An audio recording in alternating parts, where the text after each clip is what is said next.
बिस्मिल्लाहिर्रहमानिर्रहीम। अल्लाह रब्बुल इज़्ज़त के बाबरकत नाम से इब्तिदा वो ज़ात जो रात को दिन के अंदर और दिन को रात के अंदर तब्दील करने वाली है।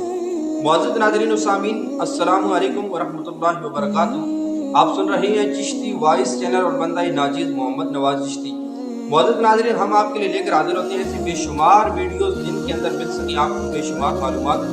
हमारा आज का मौजू भी इसी अहमियत कामिल है।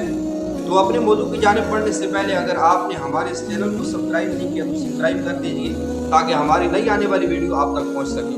तो मुअज़्ज़िज़ नाज़रीन, चलिए चलते हैं अपने मौजू की जानिब।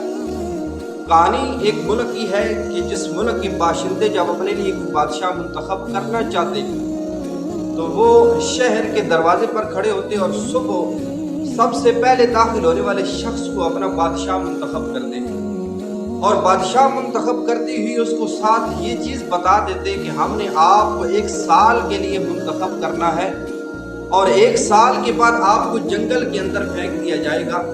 यहाँ आपकी ज़िंदगी आपके अपने मरहूने मिन्नत होगी, चाहे आपकी ज़िंदगी बच सके या ना बच सके।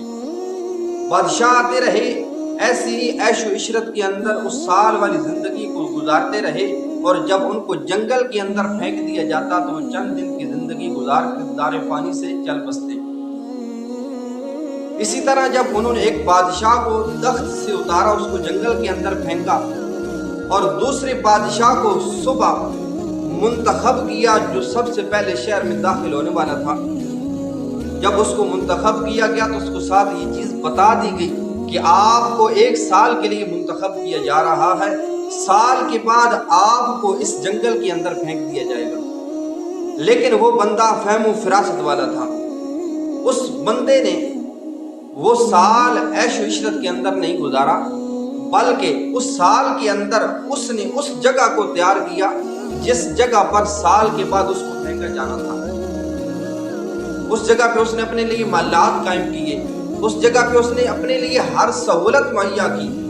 तो जब साल का वक्त गुजरा तो लोग उसको तख्त से उतारने के लिए जमा हुए ताकि इस बादशाह को तख्त से उतार कर जंगल के अंदर फेंका जाए। तो वो बादशाह खुशी खुशी उस तख्त से उतरा और उनके साथ जंगल की तरफ चल पड़ा। तो मुअज़्ज़िज़ नाज़रीन, इस वीडियो से हमें ये सबक मिलता है कि हमने ये ज़िंदगी गुजारनी है तो इस ज़िंदगी को फ़कत ऐश इशरत के अंदर नहीं गुजारना, क्योंकि एक वक्त आएगा जब हम इस ज़िंदगी को छोड़कर उस मकाम की जानिब बढ़ेंगे जिस मकाम में हमें हमेशा रहना है।